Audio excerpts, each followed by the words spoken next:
Imagine करिए 14th century का तमिलनाडु का एक छोटा सा गांव, जो गांव अभी भी पांड्यन एम्पायर के अंदर आता है। उस गांव में एक गरीब किसान के घर में एक बेटी पैदा होती है और ये उनकी शायद 5वीं या 7वीं औलाद है। वो जो बेटी पैदा होती है उसको हम नाम देते हैं श्रुति, राइट? इजी टू रिमेम्बर, ठीक है। तो श्रुति जब पैदा होती है और थोड़ी बड़ी होती है 2-3 साल की, वो देखती है कि उसके घर में और भी 5-6 भाई बहन है जिनके पास खाने के लिए कुछ है नहीं, क्योंकि घर में ही खाना नहीं है। तो भाई बहन है, अच्छा परिवार है, घर में खाना नहीं है, लेकिन मम्मी दोबारा प्रेग्नेंट है। तो श्रुति अपनी मम्मी के पास खेलते खेलते जाती है और कहती है कि मम्मी मम्मी मुझे भूख लगी है। लेकिन साइड में उसके पापा बैठे होते हैं और पापा कहते हैं कि बेटा 2 साल से बारिश नहीं हुई है, तो अभी घर में खाना नहीं है। अब ऑब्वियसली इसका मतलब ये है कि 2 साल से बारिश नहीं हुई है, उनके पापा किसान हैं, तो 2 साल से घर में पैसे भी नहीं आए हैं, जिसकी वजह से श्रुति के पापा के ऊपर, उनके पिताजी के ऊपर बहुत सारा कर्ज भी है। तो गांव में कंडीशन ऐसी है, ऑलमोस्ट हर दूसरे घर में हर जगह मारा मारी है, भूखमरी है, लेकिन एक चीज़ है गांव में जो अभी भी चमक रही है, वो है उस गांव का मंदिर। एक दिन जब श्रुति अपनी माँ के साथ खेत से घर वापस आ रही होती है, तो वो देखती है कि कुछ महिलाएं हैं जिन्होंने बहुत ही सुंदर सिल्क की साड़ियाँ पहनी हुई है और उन्होंने गोल्ड की ज्वेलरी भी पहनी हुई है। श्रुति ये देख के बहुत ज़्यादा फैसिनेट हो जाती है, क्योंकि उसने लाइफ में कभी भी इतनी सुंदर साड़ी और ज्वेलरी देखी नहीं थी। और वो एक और चीज़ नोटिस करती है कि वहाँ के जो आसपास के गांव के लोग थे वो उनके सामने झुक रहे थे, अलॉन्ग विद जो मंदिर के जो पुजारी हैं वो भी उनके सामने झुक के उनको सलाम कर रहे थे, उनको नमस्ते बोल रहे थे, उनको ग्रीट कर रहे थे। तो ये सब देख के श्रुति बहुत ही ऑस्ट्रक हो जाती है, वो बहुत ही ऐसे आश्चर्यचकित हो जाती है कि यार हमारे पास तो खाने के लिए खाना भी नहीं है, लेकिन ये औरतें कौन है जिन्होंने इतने सुंदर कपड़े पहने हुए, इतनी सुंदर ज्वेलरी पहनी हुई है। तो वो ये सवाल अपनी माँ से पूछती है और श्रुति की माँ उसको बताती है कि बेटा ये देवदासियाँ हैं, ये देवी जो है उनकी दुल्हन है, उनकी दासियाँ हैं और इन्हीं की वजह से गांव में बारिश होती है। जैसे ही श्रुति की माँ ये बोलना ख़त्म करती है, वैसे ही श्रुति देखती है कि पीछे से एक बूढ़ी औरत है जो ज़मीन पे थूकती है और बोलती है देवदासी यानी पूरी गांव की पत्नी। अब ऑब्वियसली ये जो है वो लेडी ने अपनी भाषा में बोला है, मैं बस ट्रांसलेट कर रही हूँ हिंदी में। तो श्रुति ये देख के और भी ज़्यादा कंफ्यूज हो जाती है कि अभी तो मेरी मम्मी ने बोला है कि ये देवी की दुल्हनें हैं, इनकी वजह से बारिश होती है। इनफैक्ट जो मंदिर के पुजारी हैं वो भी इनके सामने झुकते हैं, तो ये जो बूढ़ी औरत है ये उनको ऐसे डिसरिस्पेक्ट कैसे कर सकती हैं। खैर ऑब्वियसली वो श्रुति अभी छोटी है तो उनको कुछ समझ नहीं आया, तो वो हंसते खेलते वापस चली गई और वो सोचने लगी कि कभी बड़ी होके शायद मैं भी ऐसी साड़ी पहनूंगी और ऐसे ऑर्नामेंट्स पहनूंगी। खैर धीरे धीरे श्रुति बड़ी होती है और श्रुति जैसे ही 6 साल की होती है, एक दिन वो देखती है कि उसके घर पे मंदिर के पुजारी आए हुए हैं, मंदिर के कोई ऑफिशियल्स आए हुए हैं।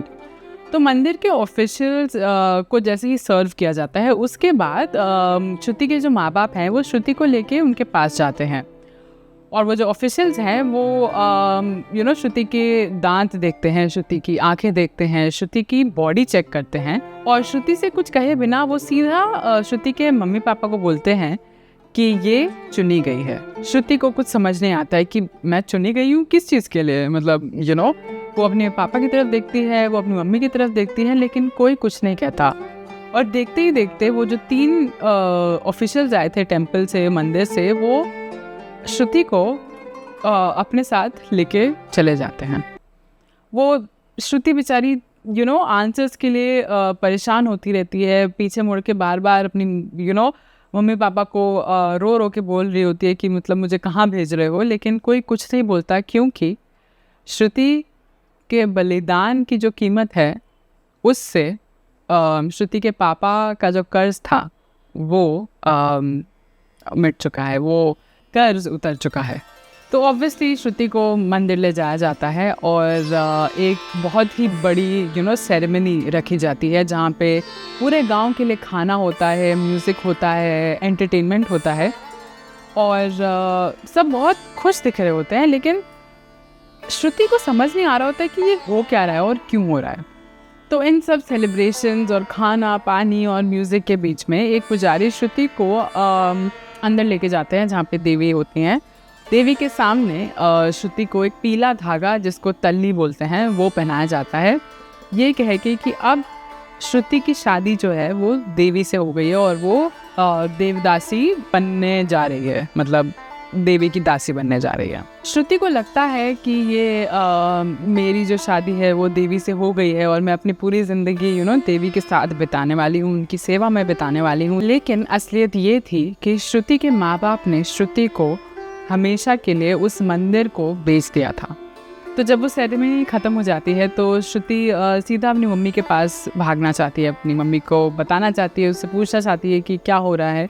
लेकिन जैसे ही वो मंदिर के वो देवी के दर्शन जहाँ होते हैं, वो मंदिर से बाहर आती है आउटर मंदिर के ग्राउंड में, वो देखते हैं कि वहाँ पे कोई नहीं है, ना उसकी मम्मी है ना पापा है। तो वो भाग भाग के मंदिर के गेट तक जाती है, जिसके आगे उसको अलाउड नहीं होता है। तो वो देखती है कि उसकी मम्मी, उसके पापा और उसका परिवार बिना पीछे मुड़े बस चले जा रहा है और वो एक भी बार पीछे नहीं मुड़ते, जबकि वो श्रुति बार बार बुला रही होती है उनको, लेकिन फिर भी वो नहीं मुड़ते। श्रुति उस रात सो जाती है और अगले दिन से श्रुति की ट्रेनिंग शुरू होती है, जहाँ श्रुति को बहुत सारी चीज़ें, सदर डांस सिखाया जाता है, श्रुति को हिस्ट्री सिखाई जाती है, लिटरेचर सिखाई जाती है, संस्कृत सिखाई जाती है।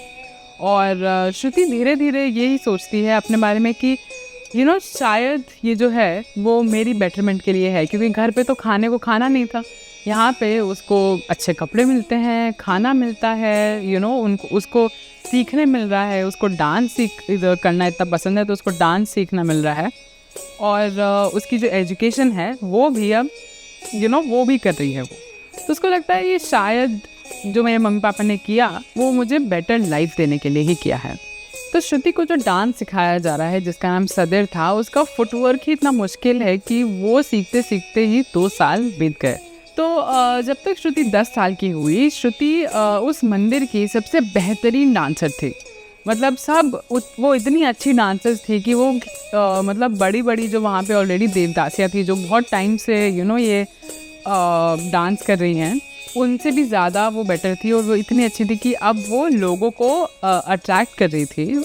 बाहर वाले मंदिर के बाहर जो लोग हैं जो परफॉर्मेंस देखने आते थे, वो सिर्फ वर्ड ऑफ माउथ के थ्रू कि वो बच्ची है, बहुत अच्छा डांस करती है, आपको देखने जाना चाहिए, ऐसे बातें करते थे लोग। तो ऐसे धीरे धीरे श्रुति जो है वो अपनी ऑडियंस जो है उनको अट्रैक्ट करने लगी, उनको टेम्पल में मजबूर करती थी आने के लिए।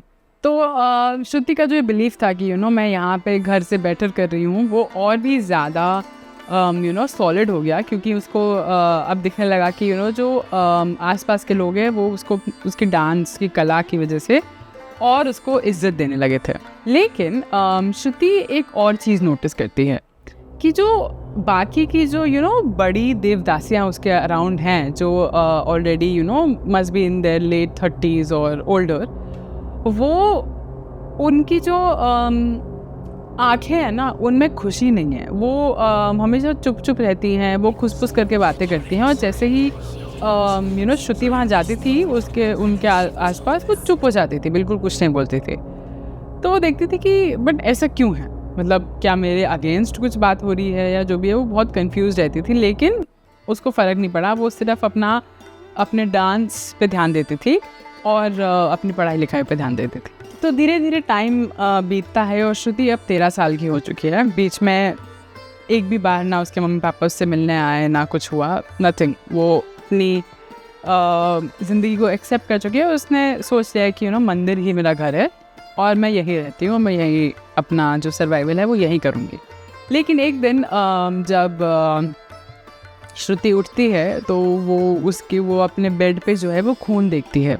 तो वो डर के सीधा एक सीनियर देवदासी के पास जाती है, उनको बताती है कि ऐसे ऐसे मैंने बेड पे खून देखा है, मुझे नहीं पता कि मेरे साथ क्या हो रहा है। तो जो सीनियर देवदासी थी वो उनको जो श्रुति को हंस के गले लगाती है और बोलती है कि अरे इसमें डरने की कोई बात नहीं है, ये तो बल्कि अच्छी बात है। अब एक तुम्हारी सेरेमनी रखी जाएगी, ये तो एक औरत के बड़े होने की निशानी होती है। और अब तुम्हारी उड़ी तंबीदू यानी डीफ्लावरिंग सेरेमनी होगी और देवी तुमसे इंसान के रूप में मिलने आएंगे। ये सुन के श्रुति बहुत खुश हो जाती है कि अरे वाह, मैं इतने सालों से जिस चीज़ के लिए प्रिपेयर कर रही थी, जिस मैं देवी को इम्प्रेस करने के लिए इतना अच्छा डांस कर रही थी, अब फाइनली वो मुझसे मिलने आएंगी और मेरी सारी विशेस पूरी कर देंगे। एक हफ्ते बाद जो वो सेरेमनी है वो रखी जाती है और श्रुति को चंदन, गुलाब जल और हल्दी से नहलाकर सिल्क की साड़ी में गोल्ड ज्वेलरी के साथ तैयार किया जाता है। फिर से वही खाना, म्यूज़िक और एंटरटेनमेंट तो है ही, इट्स अगेन अ सेरेमनी। तो ये सब के बाद श्रुति को एक कमरे में भेजा जाता है और वहाँ पे एक देवदासी उन्हें बोलती है कि देवी तुमसे यहीं मिलने आएगी, तो तुम यहीं वेट करना। 10 मिनट बाद दरवाजे खुलने की आवाज़ आती है। श्रुति जैसे ही पीछे मुड़ती है एक्साइटेड होके, वहाँ पे कोई देवी नहीं खड़ी होती। दरवाजे पे खड़ा होता है श्रुति के गांव का एक 50 साल का ज़मींदार, जो एक आंख से काड़ा है। उस ज़मींदार के पीछे से एक सीनियर एक बड़ी देवदासी आती हैं और वो श्रुति को ये समझाती है कि जो देवी हैं वो ऐसे ही नहीं आ सकती, वो इंसान के रूप में आती हैं। तो वो जो देवी है वो आपको इस इंसान के बॉडी के थ्रू मिलेंगी, तो जैसे ये कहेंगे आपको वैसा ही करना पड़ेगा। ये कह के वो जो बड़ी देवदासी है वो रूम से चली जाती है और बाहर से रूम लॉक कर देती है।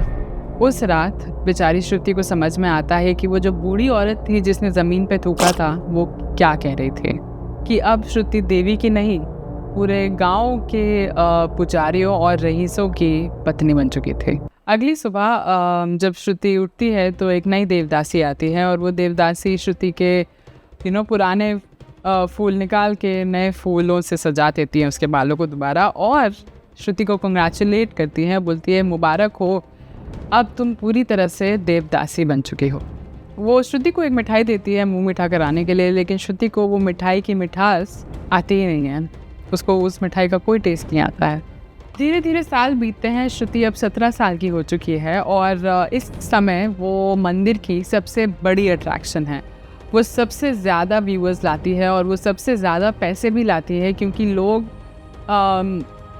इनसेन अमाउंट ऑफ कुछ भी पैसा देते हैं सिर्फ श्रुति को डांस करते हुए देखने के लिए।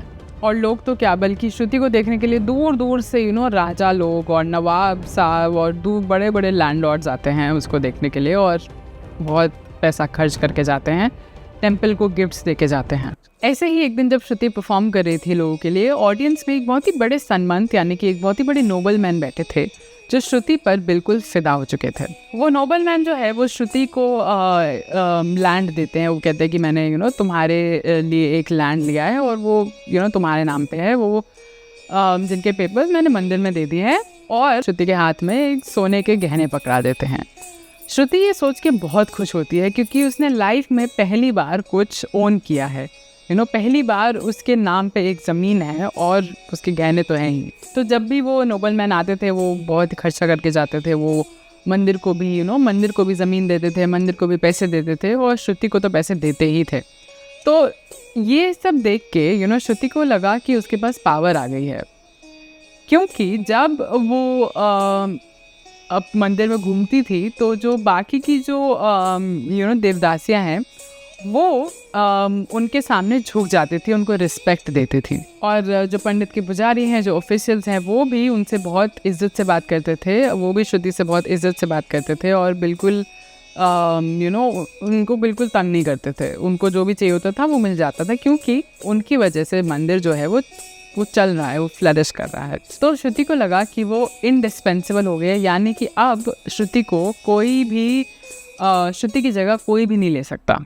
तो ये सब सालों साल चलता रहा, लेकिन एक दिन जब वो उठती है उसको चक्कर आते हैं और उसको उल्टी जैसा नौजिया होने लगता है। श्रुति को पता चलता है कि वो प्रेग्नेंट है 21 साल की उम्र में। तो श्रुति सीधा भाग के देवी के पास जाती है और बस उनसे यही प्रे करती है कि काश जो ये बच्चा है वो एक लड़का हो और लड़की ना, क्योंकि श्रुति को पता है कि अगर उसने एक बेटी को जन्म दिया तो उसका भी वही हाल होगा जो श्रुति का हाल हुआ है। तो वो प्रे करती है कि काश मुझे बेटा हो जाए, ताकि वो बेटा जो है इस सब चीज़ों से तो नहीं गुजरेगा। तो मंदिर में जो बच्चे पैदा होते थे उनमें अगर जो बेटे होते थे वो या तो संगीत गाते थे या तबला बजाते थे, हारमोनियम बजाते थे, वो बेसिकली डांसर्स के म्यूज़िक बैंड बन जाते थे। वो बहुत मन्नतें मांगती हैं, लेकिन फाइनली जब वो बच्चा पैदा होता है तो वो बेटी पैदा होते हैं। अब ऑब्वियसली वो बेटी का बाप जो है वो वही नोबल मैन है, वही सन्मत है, लेकिन वो उस बेटी को अपना नाम नहीं देना चाहता क्योंकि वो उसकी रियल फैमिली थोड़ी ना है। जो देवदासियाँ हैं वो तो सिर्फ एंटरटेनमेंट होती हैं, वो नोबल मैन की असली जो फैमिली है वो तो उसके महल में वेट कर रही है उसका। श्रुति अपनी बेटी को देखती है और उसका कलेजा जो है वो कांप जाता है। श्रुति सारी कोशिशें करती हैं उसकी बेटी को उसके इस मंदिर से कहीं बाहर भेजने, कहीं दूर भेजने की। वो कहती है कि आप मेरी ज़मीन रख लो, आप मेरा सोना रख लो, लेकिन मेरी बेटी को यहाँ से जाने दो, उसको मैं ये लाइफ यहाँ पे नहीं जीने दूँगी। तो मंदिर के जो ऑफिशियल्स हैं जब वो उनसे बात करती है श्रुति, वो श्रुति पे हंसते हैं और बोलते हैं कि कौन सी ज़मीन, वो ज़मीन हमेशा से मेरे ही नाम पे है, वो मंदिर के नाम पे है, वो कभी तुम्हारी नहीं थी। और जो भी है तुम्हारे गोल्ड और वो जो भी सब है वो तुम्हारे लिए सिर्फ तुमको दिया गया है, सिर्फ लोन पे है, वो मंदिर का है। इनफैक्ट जो तुम्हारी बेटी है वो भी मंदिर की ही प्रॉपर्टी है, तुम्हारा उसका कोई हक नहीं है। तब जाके श्रुति को समझ में आता है कि मेरी जो कला है और मेरी जो आर्ट है उसने मुझे कोई इज्जत नहीं दी है, कोई आज़ादी नहीं दी है, उसने सिर्फ मुझे एक सोने का पिंजरा दिया है। श्रुति कुछ नहीं कर पाती है। श्रुति की बेटी देखते ही देखते 11 साल की हो जाती है, उसके गले में वही पीला धागा बांध दिया गया था। तो एक दिन जब श्रुति की बेटी उठती है डरी हुई, घबराई हुई, कि ये बताते हुए कि उसके बेड पे खून है, श्रुति का दिल जो है वो बैठ जाता है, क्योंकि अब वो छुपाना चाहे भी तो भी नहीं छुप सकता कि जो श्रुति की बेटी है वो बड़े हो चुके हैं। तो धीरे धीरे बाकी देवदासियों को पता चलता है, वो जाके मंदिर के पुजारी को बताती है और उसके लिए एक वही सेम सेरेमनी रखी जाती है जो डीफ्लावरिंग सेरेमनी थी। और श्रुति की बेटी सेरेमनी के बीच में उसको देखती है मदद के लिए, और वो श्रुति वापस देखती है अपनी बेटी की तरफ, वो कुछ नहीं कर पाती, वो बस कहती है कि सब ठीक हो जाएगा। वो अपनी माँ की गलती दोबारा नहीं दोहराना चाहती कि वो नज़रें ही नहीं मिलाती अपनी बेटी से। तो वो पूरी कोशिश करती है अपनी बेटी को दिलासा देने के लिए, लेकिन अंदर ही अंदर उसे पता है कि उसकी लाइफ क्या होने वाली है। धीरे धीरे उसकी बेटी बड़ी होने लगती है, श्रुति बड़ी होने लगती है। देखते ही देखते श्रुति 32 साल की हो जाती है। श्रुति की जो इम्पोर्टेंस है वो कम होने लगती है। उसकी बेटी को ज़्यादा प्रेफर किया जाता है। जो उसकी बेटी की उम्र की और भी लड़कियाँ थी उनको ज़्यादा प्रेफर किया जाता है, उनको देखने के लिए लोग ज़्यादा आते हैं।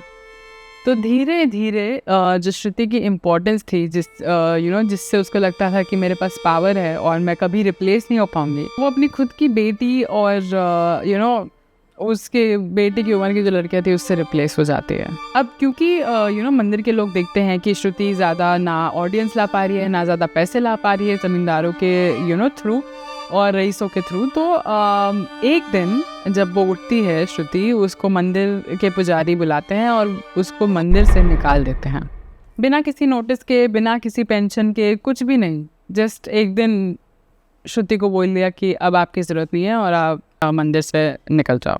श्रुति के पास कोई ऑप्शन नहीं था, तो वो उसको जाना पड़ा मंदिर से।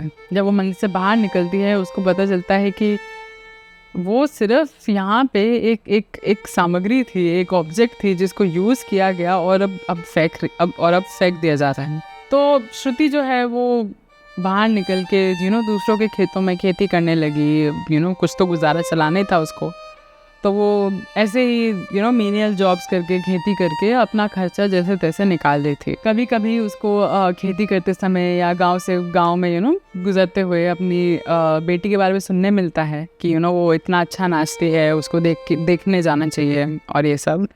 तो ये सुन के वो मुस्कुराती है, लेकिन जैसे ही मुस्कुराती है वैसे ही दुखी भी हो जाती है, क्योंकि उसको पता है कि वो उसके टैलेंट के बारे में नहीं बात कर रहे हैं। वो टैलेंट जो है, वो जो कला है, वो सिर्फ उस पर एक बड़ा प्राइस टैग लगाएगी और कुछ भी नहीं। खैर धीरे धीरे वक्त बदला, पांड्यन एम्पायर गिरा, अंग्रेज़ आए और फाइनली ये जो देवदासी सिस्टम था इसको लीगली बैन किया गया।